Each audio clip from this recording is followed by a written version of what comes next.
港車北上早喺2023年推出，粵車南下至今未有定案。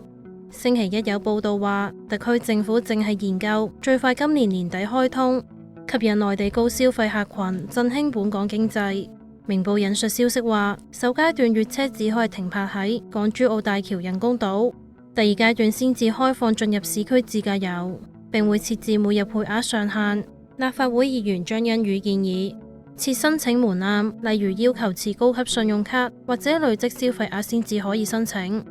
全國政協副主席梁振英1個鐘頭內連發4篇貼文，批評報道內容反映唔做嘢心態。佢有質疑點解粵車司機需要接受研習班，但係港人北上就唔使。